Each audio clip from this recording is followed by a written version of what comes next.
सभी को प्रणाम। हम पढ़ रहे हैं जन्म शताब्दी पुस्तक माला अध्यात्म का मर्म समझें, बुक नंबर 42। आइए एक गायत्री मंत्र के साथ स्वाध्याय को आगे बढ़ाते हैं। ओम भूर्भुवः स्वाहा तत्सवितुर्वरेण्यं भर्गो देवस्य धीमहि धियो यो नः प्रचोदयात्। जन्म शताब्दी पुस्तक माला के माध्यम से गुरुदेव इनर ट्रांसफॉर्मेशन की जर्नी करा रहे हैं। हर किताब में कहीं ना कहीं कोई ना कोई एक ऐसा टॉपिक है जो हमारे को व्यक्तित्व के निर्माण में हेल्प करेगा। भले ही वो संत हृदय कैसे बने की बात हो, कब भले ही वो ऋषि जीवन क्या होता है, एक ऋषि का सही तत्व दर्शन क्या होता है उसके बारे में बात हो, भले ही वो भावनात्मक शरीर के विचार शरीर के बारे में बात हो, या फिर अध्यात्म से सारी सिद्धियां कैसे मिलती हैं, अध्यात्म क्या खाली मात्र सिद्धियों के लिए हो इस बारे में बात हो, एक कंप्लीट इनर ट्रांसफॉर्मेशन के बारे में बात हो, या स्कूल कॉलेजों का रूपरेखा क्या होना चाहिए, शिक्षा और विद्या कैसी होनी चाहिए, एक अच्छी पेरेंटिंग क्या होती है इसके बारे में हो। कोई ऐसा टॉपिक नहीं है जिस पर गुरुदेव बात नहीं कर रहे हैं। और हर उसमें मूल में एक ही चीज़ गुरुदेव बता रहे हैं कि अगर भावनाओं का परिष्कार हो जाएगा तो विचारों का परिष्कार हो जाएगा, और जहाँ भाव और विचार परिष्कार हो जाता है वहाँ पर सब कुछ अपने आप ठीक होने लगता है, क्योंकि कर्म उचित दिशा में श्रेष्ठता की ओर बढ़ने लगते हैं। तो आइए इसी के साथ स्वाध्याय को शुरू करते हैं। वंदे माता जी फिर हमसे कह रही है, ये ऑडियो आदिशक्ति माँ गायत्री की कृपा से हमारे आपके पास आया है। इस ऑडियो को ध्यान से सुनिए, मुख्य अंशों को नोट कीजिए, परिवार में सबको सुनाइए, उन्हें अपने आचरण में गुण कर्म स्वभाव में ढालिए और ऑडियो को सुनकर ज़्यादा से ज़्यादा लोगों तक पहुंचाइए, ताकि ज्ञान का आलोक जन जन के जीवन को प्रकाशित करता चले, दीप से दीप जलता चले। और ये प्रार्थना आप लोगों से भी है कि अब हम जन्म शताब्दी पुस्तक माला 42 पर पहुंच गए हैं 100 में से। कितनी बड़ी कृपा है गुरुदेव की, और आप लोगों का सहयोग, आप लोग का प्रेम है। तो आप अगर आपको ग्रैटिट्यूड के भाव से, केवल थैंक यू की फीलिंग से, अगर आपको लगता है कि आपके जीवन में कोई परिवर्तन आया है, तो केवल ग्रैटिट्यूड के फीलिंग से, उस ग्रैटिट्यूड को यूनिवर्स में डिपॉजिट करने के भाव से आप इस स्वाध्याय को, चैनल को ज़्यादा से ज़्यादा लोगों तक पहुंचाइए। लोगों को समझाइए कि अगर वो सब्सक्राइब करते हैं तो उनको नए ऑडियोज़ डेली मिलेंगे, क्योंकि कुछ ना कुछ रोज आएगा ही, यही पूर्ण प्रयास है अपनी ओर से। तो और साथ में जब आप ऑडियो सुने तो एक अच्छे से विजुअलाइजेशन के साथ ऑडियो सुनिए, कि ऑडियो सुनते हुए आप विजुअलाइज कीजिए कि आप अकेले ऑडियो नहीं सुन रहे हैं, आपके साथ कम से कम 1000, 2000, 3000, 5000, 10,000 एक इनफाइनाइट वर्ग ऑडियो को सुन रहा है, जिसको इसकी आवश्यकता है, जिनमें कुछ विशेष है और जो अपने जीवन को बदलना चाहते हैं। वो कौन है हम नहीं जानते, लेकिन वो अपने आप अट्रैक्ट हो जाएंगे जब हम यूनिवर्स में एक फ्रिक्वेंसी क्रिएट करेंगे, सतयुग की फ्रिक्वेंसी। तो उस फ्रिक्वेंसी से ऐसे लोग ऑटोमेटिकली इस दिशा में बढ़ने लगेंगे। फिर उनके पास स्वाध्याय क्या जाता है ये भी इंपॉर्टेंट नहीं है, पर ये विचार जो हम सुन रहे हैं, ये विचार कई जगह अवेलेबल हैं, उन लोगों तक, उन अनजाने लोगों के जीवन में भी हम कंट्रीब्यूट कर सकते हैं। ये एक बहुत गहरा विज्ञान है, साइंस है। इसको आप कर देख लीजिए 40 दिन, आपको खुद ऐसे लोग मिलने लगेंगे जो आके आपसे खुद मांगेंगे कि कुछ अच्छा है तो दे दो पढ़ने को, सुनने को, हमको भी सुनना है।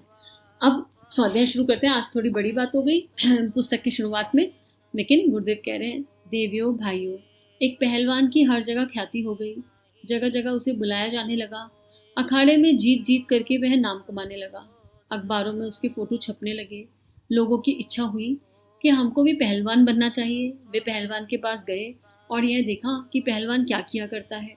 उसे दंड पेलते हुए देखा, बैठक करते हुए देखा। ये देखकर कई आदमियों ने दंड पेलना और बैठक करना शुरू कर दिया, लेकिन दंड पेलने और बैठक करने में बहुत समय बीत जाने के पश्चात भी कोई आदमी पहलवान नहीं बन सका, और ना ही कोई आदमी इतनी ख्याति वाला बन सका जितना कि वो पहलवान था। वे फिर से उसके पास गए और बोले, दोस्त सही से बताना कि जो हम करते हैं क्या आप भी वही करते हैं या कोई और तरीके के दंड बैठक करते हैं। पहलवान ने उनको देखा, मुआयना किया और कहा, जैसा आप करते हैं वैसा ही हम करते हैं, कोई फर्क नहीं। उन्होंने कहा, फिर हम क्यों पहलवान नहीं बन सके और आप पहलवान कैसे बन गए। कितनी खूबसूरत प्रश्न गुरुदेव रख रहे हैं, और ये बहुत कॉमन प्रश्न है।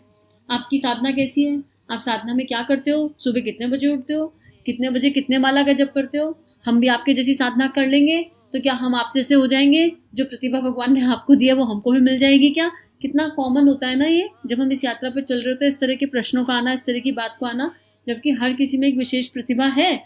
जरूरी नहीं है कि जो पर्सन ए में हो वही पर्सन बी में भी हो, लेकिन हमको पर्सन ए की प्रतिभा इतनी अच्छी लग रही है कि हम सोच रहे नहीं पर्सन ए जैसा ही बनना जरूरी है। अब क्या कारण क्या है, और बन भी सकते हैं। ऐसा नहीं कि प्रतिभा अंदर, सबके अंदर साधना का मूल तो सब में ही है, तो सब लोग एक से एक ऊंचाई पर जा सकते हैं साधना उपासना आराधना की राह पर, लेकिन मूल अंतर क्या है? मूल अंतर है इंटेंशन का, भावनाओं का। तो अब गुरुदेव क्या बता रहे हैं? मात्र कसरत कसरत नहीं, कुछ और विशेष। पहलवान ने कहा, आपने जो चीजें आंखों से देख ली उसे तो नकल कर लिया, और जो आंखों से नहीं देखी उसे नकल नहीं किया। वो क्या चीज थी जो आंखों से नहीं देखी? उन्होंने कहा, आपने हमारे आहार विहार संयम और ब्रह्मचर्य के बारे में गौर नहीं किया। हम अपने आहार विहार के बारे में बहुत सावधान रहते हैं, सोने जागने के बारे में अपना बहुत ख्याल रखते हैं, ब्रह्मचर्य से रहते हैं। आप रहते हैं क्या? नहीं साहब, ब्रह्मचर्य की तो हमको कोई ज़रूरत नहीं, हम तो कसरत करते हैं, हम अपने आहार पर नियंत्रण करते हैं। और आप? उन्होंने कहा कि नियंत्रण से क्या फ़ायदा, आहार विहार की ब्रह्मचर्य की क्या ही ज़रूरत है। आप भी दंड पेलते हैं, हम भी दंड पेलेंगे। पहलवान ने कहा कि आपका कहना गलत है, व्यायाम की अपनी बड़ी आवश्यकता है और बड़ा महत्व, लेकिन व्यायाम से 100 गुना 1000 गुना महत्व इस चीज़ का है कि आदमी का रहन सहन और आहार विहार किस तरह का है। आप रहन सहन आहार विहार की उपेक्षा करेंगे और केवल आँख से जो कसरत दिखाई पड़ती है उसी को सब कुछ मान लेंगे, फिर कैसे फ़ायदा हो सकता है? उसकी बात सही थी। अब गुरुदेव ने कितनी माला का जप किया? कोई हिसाब किताब लगा ले और बोले हम भी रोज 66 माला का जप करेंगे और 66 माला का जप करके हम भी गुरुदेव जैसे हो जाएंगे, तो कैसे बात बनेगी? गुरुदेव का जीवन उठाकर देखिए, 24 साल ना नमक खाया ना मीठा खाया, इतना सारा ट्रांसलेशन कर दिया, स्वतंत्रता सेनानी की भूमिका निभाई, जेल में गए तो वहां पर भी समय व्यर्थ नहीं किया, अंग्रेजी सीख ली। तो अगर गुरुदेव अगर अगर हम ऐसा जीवन देख रहे हैं तो हमें उस जीवन को पूरी तरह देखना होगा कि उन लोगों ने अपने समय के एक एक पल को, एक एक क्षण को कहाँ व्यतीत किया, और फिर किसकी इंपॉर्टेंस है। आहार, हम लोगों से कहा जाए 40 दिन अस्वाद रह लो, हमसे 4 दिन नहीं रहा जाएगा, 40 दिन तो बहुत बड़ी बात है जी। अरे ऐसे कैसे होगा? अरे एक टाइम का खाना छोड़ दो, अरे नहीं एक टाइम खाना छोड़ के उसकी जगह फिर कुछ फलाहार ले लें, उसकी जगह XYZ ले लें, अभी तो यहाँ पर स्थिति अटकी हुई है।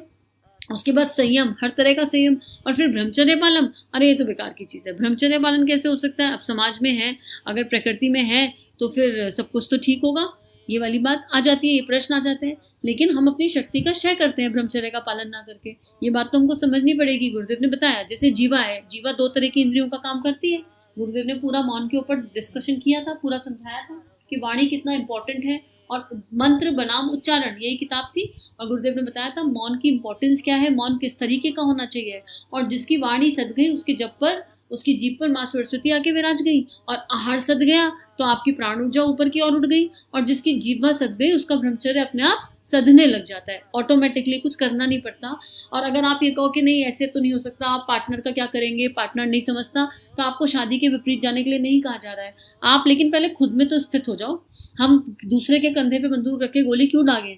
पहले खुद देख लो कि हमारी ज़रूरत क्या है, हमारी रिक्वायरमेंट क्या है। अगर आपको लगता है कि आप स्थित हो गए हो और आपको बिल्कुल आवश्यकता नहीं है, आप इससे ऊपर उठ गए हो, तब इसके अगले अगले पड़ाव की बात आएगी कि अब क्या करना है। आप एक साथ साथ अनुष्ठान करो कि हम दोनों पार्टनर्स को एक पेज पे रखें, परमपिता, जहां हम चले साथ साथ चले, आप कर कर देखो। लेकिन बात यही है कि हम इसको पहले समझें तो, इसकी इंपॉर्टेंस को जाने तो। और आजकल तो हमारा युवा ही जो है गड़बड़ा रहा है, युवा की गाड़ी गड़बड़ा रही है। उस युवा वर्ग को भी ऊपर उठने की बहुत आवश्यकता है। उनको समझना है कि उनके पास एक शक्ति है, और इस शक्ति का, इस एनर्जी का ट्रांसफॉर्मेशन करना है, और इसका ट्रांसफॉर्मेशन करके देश के लिए कुछ कर कर दिखाना है, राष्ट्र के लिए कुछ कर कर दिखाना है, बहुत उपयोगी जीवन जीना है। तो यही बात है कि 66 माला करने से कुछ हासिल नहीं होगा जब तक अंदर इनर ट्रांसफॉर्मेशन नहीं होगा। ऐसे ही व्यायाम कितनी मर्जी कर लो, मैंने अभी व्यायाम करा और उसके ऊपर जाके मैंने 1000 कैलोरी व्यायाम से बर्न करी और जाकर मैंने 1500 खा ली, तो फिर क्या ही हुआ, खाता बराबर हो गया। तो यही बात गुरुदेव समझा रहे हैं कि किसी को आंख से देख लिया और फिर सोच लिया कि ये श्रेष्ठ है और इनके बाहर के बाह्य आवरण की हम नकल कर लेंगे और हमें मिल जाएगा कुछ, तो वो नहीं होने वाला। बाहरी आवरण से कुछ प्राप्त नहीं होने वाला, सबके भीतर जाना पड़ेगा और भीतर से देखना पड़ेगा कि इनर ट्रांसफॉर्मेशन की जर्नी में एक एक पल का सदुपयोग किस तरह किया जा रहा है, तब बात होगी। और यही अध्यात्म का भी मर्म है। अध्यात्म को कर्मकांड के स्तर से मात्र देखते रहेंगे तो कैसे समझ में आएगा। एक एक स्टेप गुरुदेव ने हमें पीछे डिटेल में बताया है कि षट कर्म क्या है, उसका तत्व दर्शन क्या है, अध्यात्म का मीनिंग क्या है, भावनात्मक शरीर क्या है, विचार शरीर क्या है, और इसी बारे में आगे करेंगे बात अगले स्वाध्याय में। आज के लिए इतना ही, और एक ही प्रार्थना कि हम इन सब चीज़ों की इंपॉर्टेंस को समझें और इन्हें अपने जीवन में उतारें। हम सभी का जीवन गुरु शक्ति के दिव्य सूक्ष्म सानिध्य में मंगलमय है। सभी की दिव्य चेतना को कोटि कोटि नमन वंदन।